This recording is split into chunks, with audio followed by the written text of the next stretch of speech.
All right, folks. So I'm going to try to make this a quick Golf 101 exercise here. This is number 3. I'm going to cover two things, a little bit more detail about club distances and also some detail about shot adjustments, depending on lie adjustments for shots.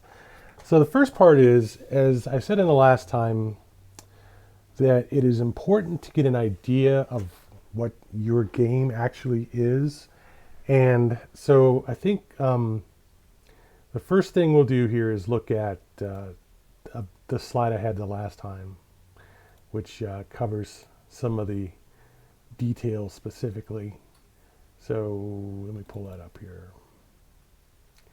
Okay, let's see what we got here. So I made a spreadsheet, put some yardages in it. And the slide that I had before was essentially just a rough draft of what those distances would be. What I've done in the meantime is add some more detail in that. But for a start, let's look at this one.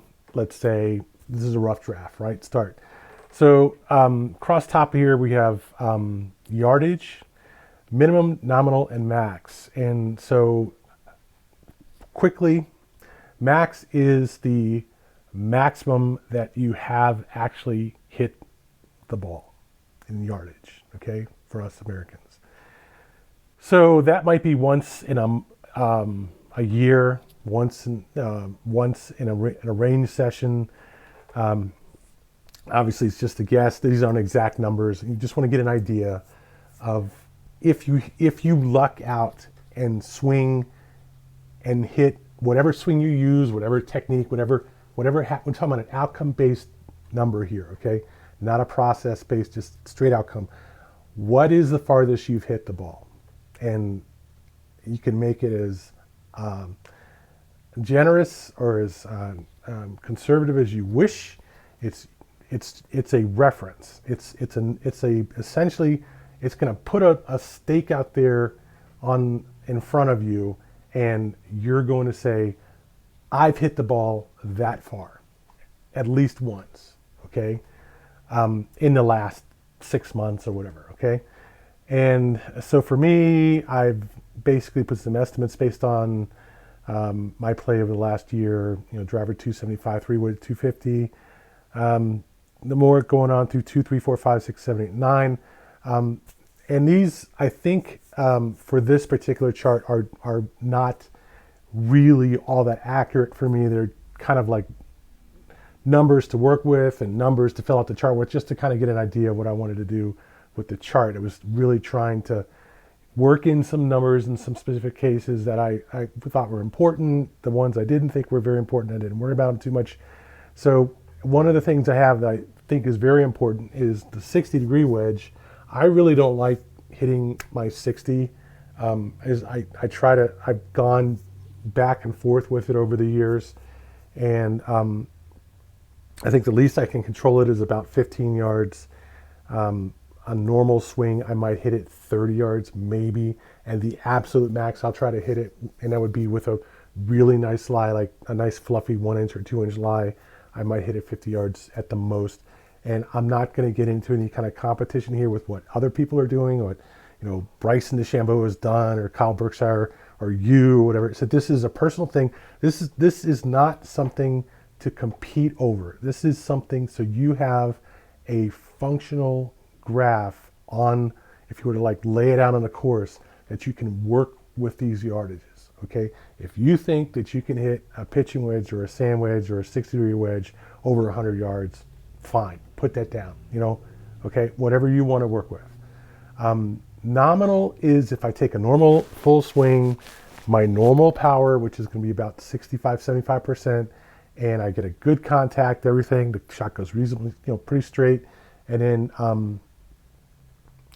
I don't get a draw or cut. It's not in the wind. We're talking about uphill, down. We're talking about a flat shot, like if you were at a range off the mat, what would you normally hit?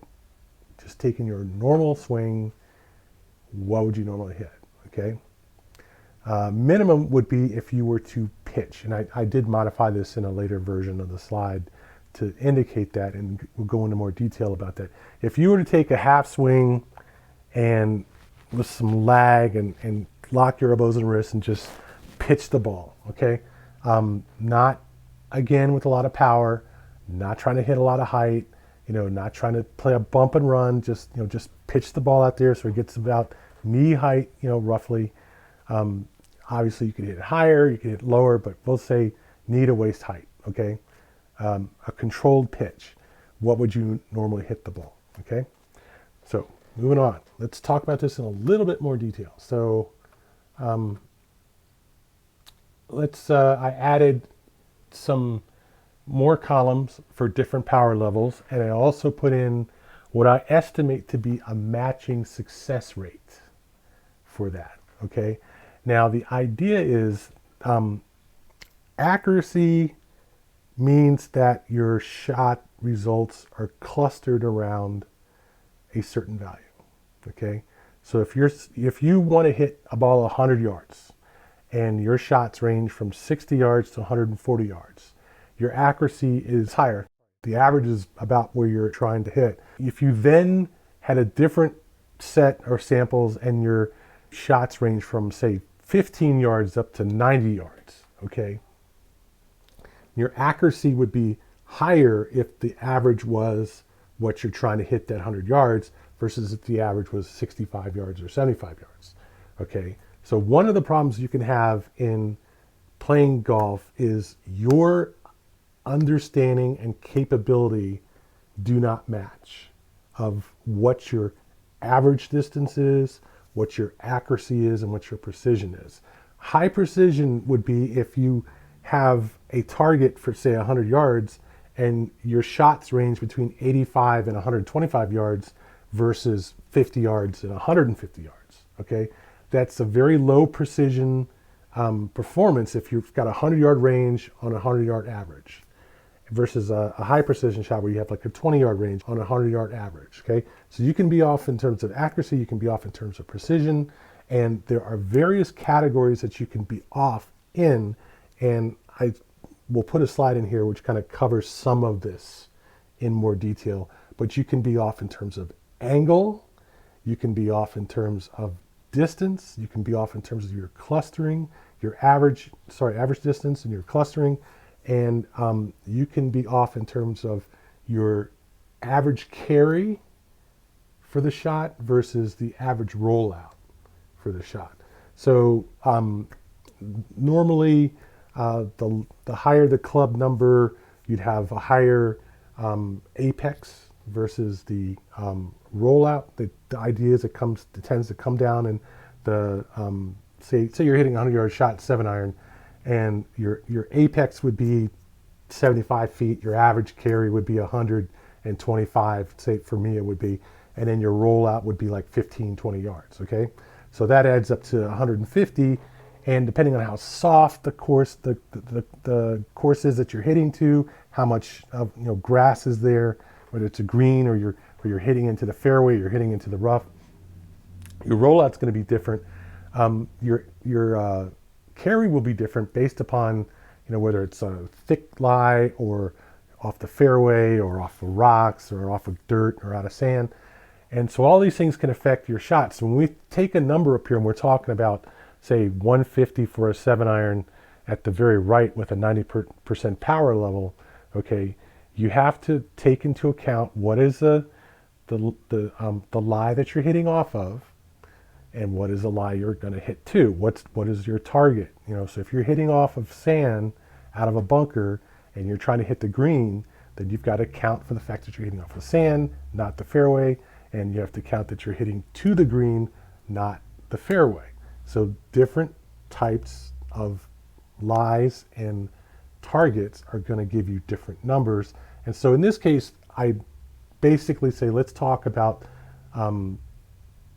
a tee box versus the fairway, okay? To keep these side issues out of the equation for the moment, okay? Just talk about total distance, talk about hitting off a tee box or a mat at a range, and hitting to the range that you're hitting to or the fairway. And obviously there are a number of different factors, which reminded me I just forgot about one that's important one I got to add in there. So the issue is you're swinging with almost full power, 90%, and your success rate, as in what is your average distance for your total shot, what is the accuracy, what is the precision, and that's both in terms of distance and the shot line, okay? So you have to figure out how you're going to factor all these things in when you play. What do I expect to have happen based upon the lie I'm hitting and based upon the place I'm hitting to, okay? What are the characteristics? So what I did for this chart was I just multiplied the power ratio by the 90% power to get the distance. So for P85, S65, I said, okay, multiply by 9 and divide by 8.5, that distance. P75 is multiply by 9, divide by 7.5, 60, and so forth and so on. Now, the reason I put the success ratio there is because in general, I found that I get better success in terms of higher precision and accuracy and less mishits and so forth by swinging approximately 60 to 75% versus less than that, because that changes the timing of my swing. It drops off and you start to have to play touchy-feely kind of shots at the low end of the power range. And at the high end of the power range, you start having of what I would call mishits in more often, because you're not quite hitting the center of the face. Your swing is not quite down the line.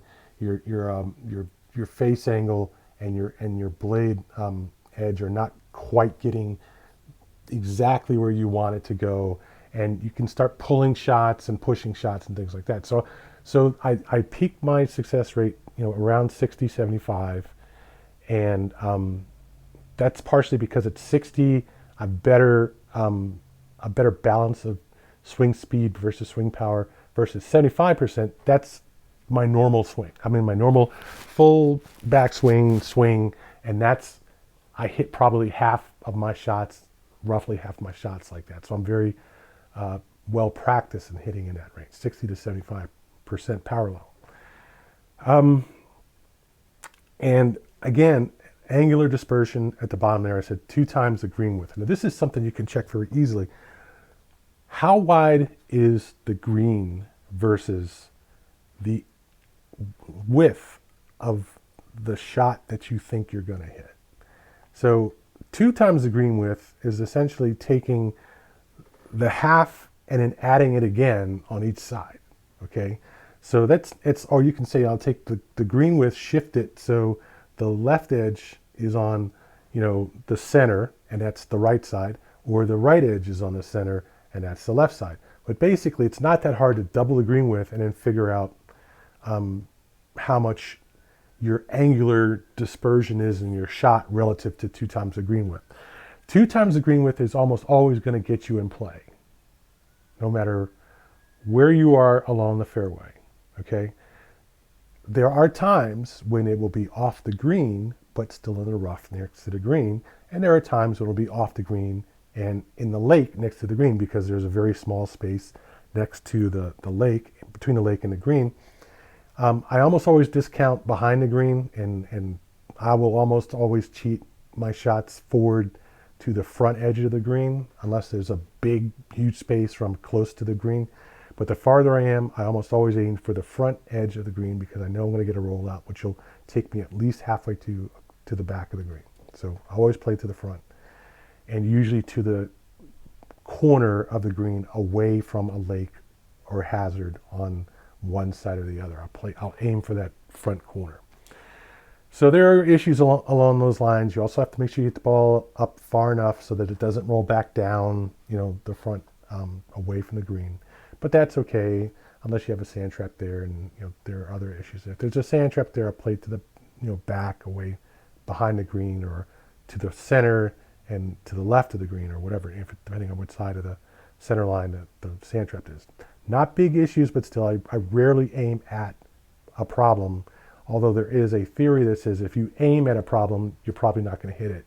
But it also doesn't take into account that you can miss it into the hazard. Like if you aim at a lake on the corner of the green, you can miss it into the center of the lake as much as you can miss it to the right onto the green. So we'll get to that in a minute. But for right now, let's just talk about normal, straightforward shots. You should make, in your mind at least, some kind of chart.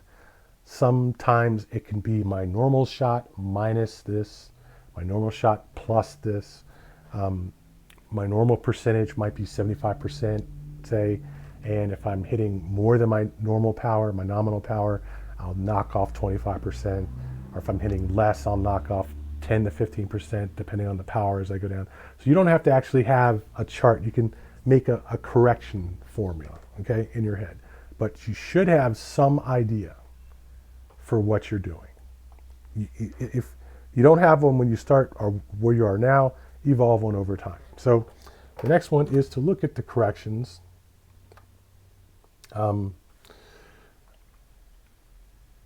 that you will have to make as a function of the lie.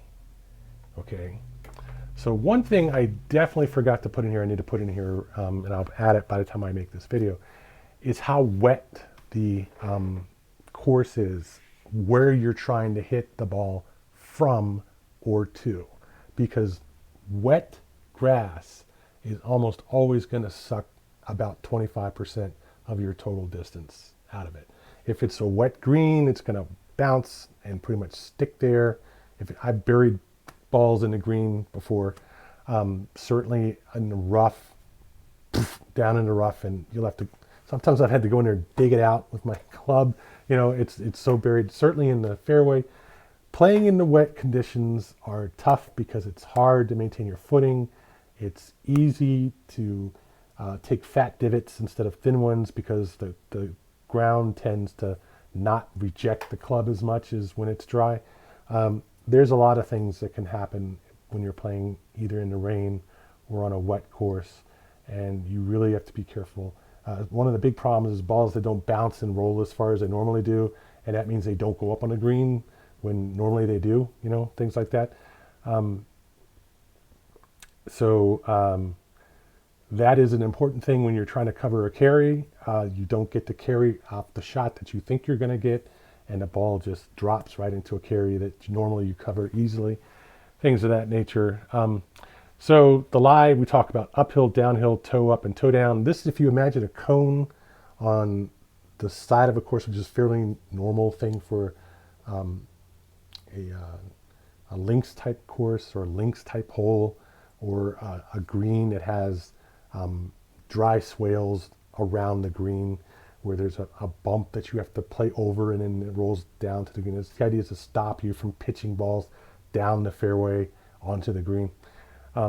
So there are different ways you have to approach the shot and the swing depending upon whether you have a toe up lie, a toe down lie, a downhill lie, or an uphill lie, or some other combination thereof, okay? And without question, a toe up lie is a challenge because I personally always tend to hit the heel into whatever it is that I'm hitting off of, whether it's a grass mound or a rough mound or a fairway or whatever. And what I've learned that I have to do is I have to cheat to the heel a little bit to hit the ball straight. Usually what I'll do is I'll hit and then almost all invariably come down in the swing and hit the heel and bounce it to my left down the fairway and low, okay? So what I've learned is I have to do to cheat that is I have to hit with the heel and swing slightly upward. But what I also try to do as much as possible is I'll try to hit up the slope, like so that the heel and the toe are level, and I'll hit up towards the top, if not actually at the top of whatever mound. So I'm playing the slope directly, and it's just a straight uphill lie. And that you can get away with if you are playing off the outside of the fairway and you're on the backside of a hill. You can get away with playing straight up that diagonal, up the fairway. Whereas if you're on the right side and you're playing from the inside out, that will take you off the side of the hole. But that does work if you have a dogleg right or you have a crescent right or something. You can still play through the inside of that turn, and it works fine. The opposite, of course, if you're on the other side, on the right side, you're playing on the downslope. On the left side, you're playing off the slope facing the fairway, okay, as opposed to the slope facing the outside of the hole. And you can make these corrections and either turn your shot so that the heel and toe are level, or make the adjustment either playing with your toe on a downslope, okay, or playing a lower lofted club to minimize the likelihood that you're going to hit left or right. One of the very dangerous things that you can do when you're playing off a slope is overswing. You swing, you lean into the ball, and your shot actually comes back rocketing over your shoulder, or you hack down, because you're playing down a downhill lie, you hack down into the ball and you hit it fat, or you hit it thin and blade it, and it just goes. Pfft. And if you're on the right side playing down, it's just going to go right off into the waist, maybe 20 feet in front of you. Very hard to get a ball up when you're swinging down. And so that brings us back to, if you have a downhill line, you're in the center of the fairway or something like that, you have to be careful not to blade it down or bury it down or even miss the ball because you top it to the point where your blade just goes right over the top of the ball. Very dangerous thing to do. On the other side, if you're playing on an uphill lie, say in the center of a fairway, you're playing out of a ditch, one of the things you can do is fall back when you're swinging and hit a draw, massive hook draw, and just pull it right over your shoulder. Or you can fall back and hit the ball late because you've turned a little bit too much, swinging the club, and fan it right to the outside. So you have to be very careful when you're hitting anything other than a flat lie, which almost always means you should use less power when you're not hitting on a flat lie than you do on a normal lie. Especially you have to correct when you're hitting uphill for the ball going up and then coming down shorter, and you often can't see where it's landing, and you really want to be careful when you can't see the ball where it's landing, because it's very hard to find such a ball unless it's lying in a fairway somewhere, and you can just walk out and see it. Very easy to hit it off into the woods or into a lake or something way off in the woods when it's not a flat lie. And I would say in general, you basically are going to pitch, almost invariably pitch, go down a club on an uphill lie, go up a club on a downhill lie, and just pitch the ball and just try to advance it and get it out of that bad lie to somewhere forward where you can play. The big danger in playing any kind of bad lie is trying to get the ball on the green and making it worse than if you just chipped out somewhere on the fairway, even if it's on the front of the green, even if it's just like 50 yards in front of you, and then play to the green.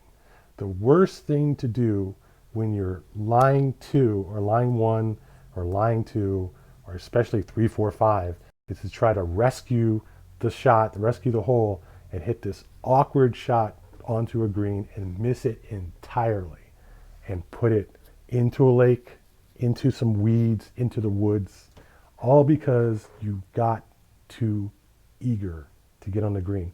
You can always take a unplayable lie from wherever you are, on the course, go back the line of the ball that you just hit, go back towards the place where you just hit, and drop it into the fairway. Maybe you pick up 25 yards, okay, but you've got a far better lie now playing to the green, or in short rough or whatever, playing to the green. My biggest mistakes when I play is either getting too eager or forgetting a correction. Like when you're playing into the wind, wind's coming across your face and going from your left to your right shoulder, cheat a little bit into the wind, let the wind blow the ball back towards the fairway. Okay, if necessary, hit it high. Hit it high with enough of an in to out swing that you know it's going to go up, it's going to go on to the edge of the fairway, and it's going to come back. If you try to power the ball through the wind, the classic mistake that people make, I make it myself, when trying to power a ball through the wind, is overturning the swing and hitting a power draw off the side of the course. Very common thing to do. When you try, the harder you try to hit a ball, especially a driver, if you hit a good shot, it tends to draw or come a little bit left of your normal shot. If you don't hit a good shot and you hit a pop, it tends to pop up and just go poof, shooting off down the wind across like 150, 200 yards to your right. Okay. So if you get a good hit, you'll be lucky to keep it out of the left side of the waist or woods or lake or whatever. If you don't get a good hit, it's gone. It's gone off to the right somewhere. Okay, forget about it. So again, don't over stress the wind. Use it to your advantage. Cheat a little bit into the wind. You'll probably, if you get a good shot, you'll probably hit it maybe 5-10 degrees, into the wind. More than you want to. I almost always, when I try to hit a precision drive, I hit a little bit left of where I'm really trying to hit it. Same thing with 3-wood. So you give yourself a little bit of room to play that shot a little bit left, but still have it blow back in. Cheat off the center line a little bit, if anything.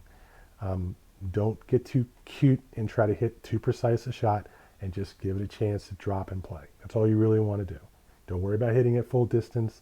If you've got a long carry or something like that, it's a different story. Hit it up a little bit in the air and let it get a little extra distance. The wind, if it's coming into you, will tend to stop the shot and drop it down. If it's playing down, if you're hitting downwind, the wind will just kind of carry it along. You really don't have to hit it that hard. Just get it up in the air a little bit. You don't have to hit it 45 degrees. Just get it maybe 15, 20 degrees up in the air and let the wind just kite it down the fairway. Okay? Not much. But almost always you have to make some correction. And the key is to not forget the corrections that need to be made. If you're playing out of sand, it's one thing you have nice loose sand. Another thing if the sand is hard packed. If it's hard packed, any kind of hard packed dirt, hard packed sand, I'm chipping. I'm not going to dig the ball down out of there and try to get it on the fairway or out of the sand trap or whatever. I'm just going to chip it out. I'm going to take my toe open, grip with the toe open, the blade a little bit flat, and just chip it out. If I have a low face, a low lip, if I'm far enough back and I have a low lip, okay, then I'll go ahead and take a normal shot again with a light blade. Just get that blade just under the ball, not dig it into the sand. Key mistake in trying to hit a distance shot out of the sand is digging too far into the sand, is getting in there too aggressive, leaning into it too much. You really have to be careful to just kind of lightly lift it out of there, hit it almost as far as you would any other time, and not hit it into the lip that you're hitting over. So you want enough of a club, 6, 7, 8 iron to get over that lip. Same thing with any kind of tree in front of you or bush, enough loft to get it over that tree. And then if you're hitting under a tree like a branch or something, you want to come in with your pitch and not hit the ball up into the tree. It's very easy to hit a ball up into the tree if you're too aggressive with your chips or your pitches. It's very easy to hit it low if you're too aggressive with your, trying to get it up. It's very easy to hit it high if you're too aggressive trying to hit it down. And that's why sometimes the best thing to do with a low shot is just to punch it. Just take, a low release. If you know anything about the 3-stage releases, a low, medium, and high release. Take a low release where you're basically stopping your swing about knee height, where the club is about knee height. Medium release is about bell height, and high release is over your shoulder.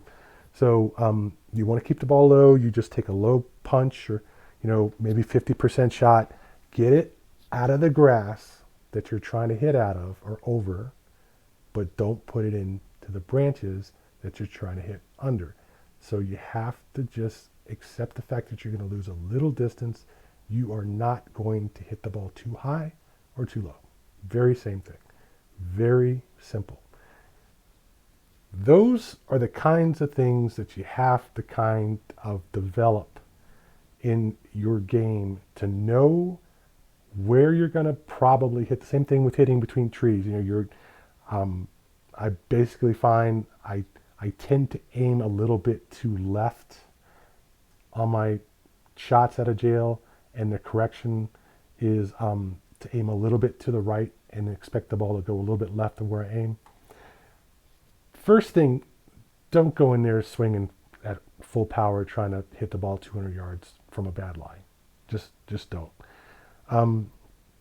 Back off a little bit, set up, nicely, keep your body under control, your timing under control, get the face on the ball, hit it in the center, and hit a decent shot. A decent 150-yard shot is worth 10 crappy attempts at 200 yards. Okay? Every time. A decent shot beats a miracle shot. Every time. Let the guys on tour worry about that stuff. They're getting paid $75,000 for every stroke. Okay? Let them worry about it. For the average golfer, the average person just playing, all you really want to do is not throw strokes away hitting stupid shots. That is your number one concern.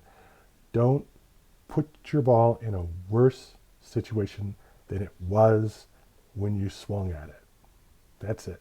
And that's the intermediate. It's going to get you from 120 down below 100 easily, saving yourself 20 strokes around. Okay? The next thing I'm going to talk about in my next video is putting.